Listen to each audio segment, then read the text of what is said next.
Hank's pranks. Naughty pranks, devilish pranks, wicked pranks. Pranks can be harmless. Pranks can be fun. Not Hank's pranks. Oh no, they were deadly, as you might well expect from one of the world's worst children. Not a day went by without Hank playing a trick on someone.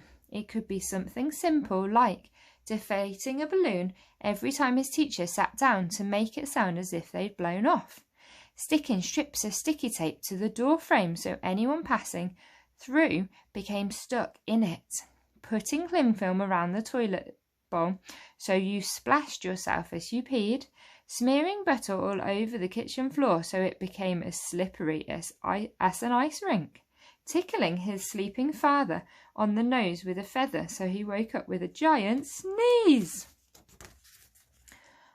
Or something more elaborate, like pretending to be poisoned in the school cafeteria by painting his face purple and then lying on the floor moaning loudly, "Oh, beware the fish pie!" On a school trip to a history museum, wrapping himself in a toilet paper and pretending to be one of the Egyptian mummies coming to life, wah, concealing his arms up his jumper and then squirting ketchup all over the woodwork room, pretending he had sawn it off. No! Every time one of Hank's pranks landed, he would shout at the top of his voice, "Gotcha!" Hank's family was the main target of his pranks. At his grandmother's house, he replaced her night cream with the real cream from the fridge. This meant she spent the whole night fighting off her 6 cats, who all tried to lick it off. "Meow! Off!" yelled the poor old lady. "Gotcha!" said Hank. His sister Molly had a terrible fear of sharks after seeing them on television, so when she went for her weekly swimming lessons, Hank saw the perfect opportunity to terrorise her. He made a shark costume out of a bin liner, fashioned a fin from a float, and then swam towards her. "Ah!" she screamed. Now the girl is so frightened of the water she won't even get in the bath. "Gotcha!" said Hank. His father was allergic to cheese. Whenever he had it, the man had to dash to the toilet, clutching his bottom for fear it might explode. So Hank brought a huge slab of cheese and cut it into shapes of biscuits. He then dipped the cheese shapes in melted chocolate. "Here you go, Dad, some lovely chocolate biscuits." "Ah, thank you, Hank. What a good boy you are," said Father. He took a large bite. Immediately he could hear his tummy fizzing and popping. Before long he was clutching his bottom and running for the toilet. "Blurt! Geronimo!" yelled Father as he ran. "Gotcha!" said Hank. The man's bottom hit the toilet seat just as his bottom exploded. It was a dead heat. Father didn't come out of there for 3 whole days.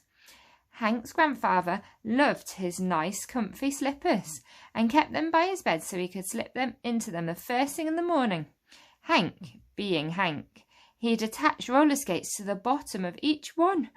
So when Grandpa slipped his slippers on, he went flying across the bedroom. Woo! He only stopped when he hit the wardrobe. Clunk! "Gotcha!" said Hank. His uncle and aunt fared no better. Uncle Tony's hobby was collecting prized remote-controlled planes, whereas Auntie Katie's hobby was looking after her gerbils. Hank had the idea of combining their 2 hobbies.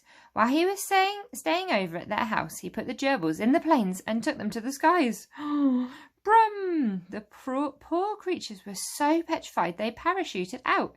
Eee! The sky was littered with the little creatures floating to the ground. "Gotcha! Gotcha! Gotcha!" shouted Hank. The person who Hank managed to upset most with his pranks was his own mother. The poor lady was always incredibly jumpy. You would be too if your son played devilish tricks on you every single day. Now, all sorts of things could set mother's nerves off. The doorbell ringing, little yappy dogs, someone dropping a spoon, the dark, bright lights, the beep, beep, beep of a lorry reversing, a sneeze, the sound of flip-flops flip-flopping, the noise of bubblegum bubble popping. loud dramatic music at the start of the news, someone playing the castanets. Needless to say, Mother hated having tricks played on her. Her son showed no mercy. It was because her reaction to his pranks was the greatest that Hank dreamed up devilish tricks to play on her. The boy would think of the next day's pranks while enjoying his nightly bath. Mother always moaned that he spent far too much time in there. Every evening after her son had been in the bath for over an hour, she would pound on the bathroom door. Bung, bung, bung. Hank, come out. If you stay in that bath a second longer, my boy, you will end up withered like a prune, Mother would shout. Ow, how dare you, Hank would bawl back from the bathroom. Never interrupt a genius at work. What do you mean at work? The lady would splutter. You are not at work, you are in the bath. I am thinking. As usual, it was while lying in the bath that Hank had what he thought was a genius idea. Ding! This is the prank to end all pranks, he proclaimed as he rubbed his stumpy hands together in glee. This will be my masterpiece. Shakespeare and had Hamlet, Leonardo had Da Vinci, and the statue of Leonardo da Vinci had the statue of Dave somebody, Mozart had some music thing or something. Well, this is mine.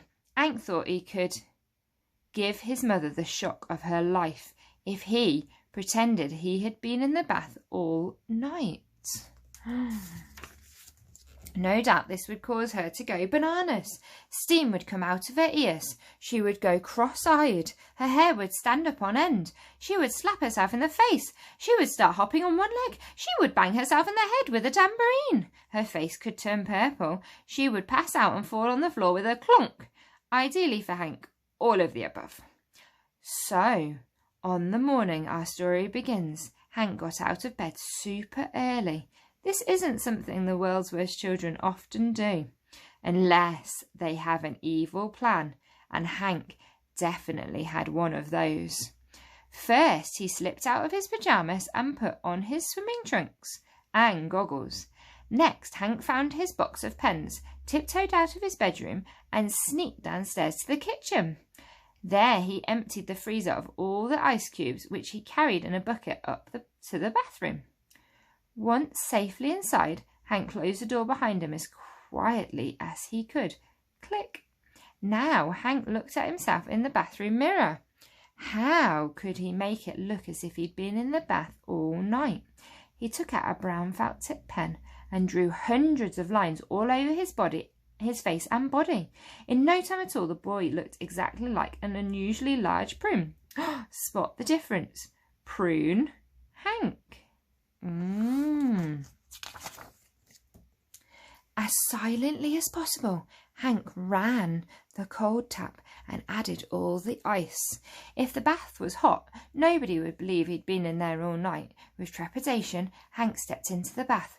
Brrr, it was cold. Last, he lay down in the water and waited for his mother to wake up. Sure enough, after a short while, Hank heard the sound of his mother clumping down the corridor to the bathroom. Clump, clump, clump. Yes, thought Hank, though he kept quiet so as not to spoil the awful surprise. What a shock was awaiting his mother. It was sure to make her go absolutely gaga. Except Mother never looked into the bath. The lady had only just got up and was still half asleep. She slumped down on the toilet for a few moments before flushing the drain. Flush! Mother was out of the bathroom in moments. Oh dear, thought Hank. Still, she is bound to come back soon, and then... Gotcha! Now it was beginning to feel horribly cold in the bath. Hank started shivering, and his teeth began chattering. Chatter, chatter, chatter. What's more, the boy could feel his skin was puckering and withering like that of a prune. There had been no need for the felt-tip lines after all. Still, Hank had come this far. He couldn't give up now. Mother was sure to return to the bathroom any moment. Moments came and went, and Moments came and moments went. After what seemed like an hour, Mother did finally return to the bathroom. But instead of turning on the shower and seeing her son lying in the bath, the lady washed her face in the basin. Her daughter Molly breezed past her to grab her toothbrush. "Have you seen Hank?" asked Mother. "He must still be in bed," replied the girl. "Oh, let the little devil sleep. Then the more time he spends in bed, the less time he has to play nasty tricks on us."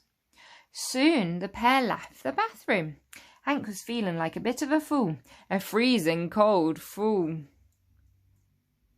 as he lay in wait in his bath, which felt colder than swimming in the Arctic. Eventually, the boy's father came into the bathroom. Surely he would spot Hank. The man began to wash under his arms with a flannel. Hank tried to cry out, "Look in the bath," but by now he was too cold to speak, as his mouth had frozen solid. When his father left the bathroom, Hank realised that he would have to stop the prank on his mother. He could hear the family downstairs in the kitchen having breakfast. Climbing out of the bath was quite a task for Hank, because his whole body was shaking. The boy checked his reflection in the mirror. He had turned bright blue. Feeling as if he'd been encased in ice, he shuffled stiffly across the corridor to the top of the stairs. Hank's legs were frozen solid.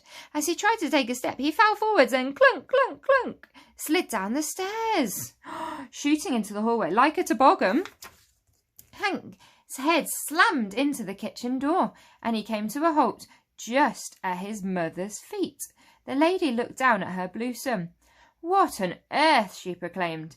"It's just another of his pranks," said Molly, who was munching on a piece of toast. "Oh, yes," said Father, barely looking up from his morning newspaper. "He's all wet, and look, he's drawn lines all over himself with a felt-tip pen," exclaimed Molly. "And he must have painted himself blue. Hank has really outdone himself this time." "He looked like a Smurf," observed Father. "What's it all about?" asked the lady, puzzled. Molly thought for a moment and looked down at her brother as he lay shivering on the lino. "Hank's trying to make it look like he's been in the bath all night." "Oh, yes," exclaimed Mother. All three burst out laughing. "Ha, ha, ha, ha, ha, ha, ha, ha. The joke's on you this time, Hank," said Father. "I love it," added Mother. Her eyes lit up with the glee that the tables had finally been turned. Still, Hank lay shivering on the floor. "Ha, ha, ha," he chattered. The three roared with laughter. "Ha, ha, ha, ha, ha, ha, ha. Gotcha!" They all shouted in unison before returning to their breakfast. Munch, slurp, rustle. After Hank had been lying there on the kitchen floor for a good few hours, unable to speak or move, the family finally suspected that something might be really wrong. The boy was rushed to hospital in an ambulance. "Nino, Nino, Nino!" The doctors and nurses raced his stretcher into the children's wards and wedged him up against the radiator. It took Hank a whole week to thaw out. Embarrassingly, the boy needed an operation to remove his swimming trunks. Because of the extreme cold, they'd become welded to his bottom. That's what can happen when a prank goes terribly wrong. If you play a trick on someone, the joke can end up being on you. It says operating theatre this way. Gotcha! Oh, that was a good story. I hope you enjoyed. Goodbye.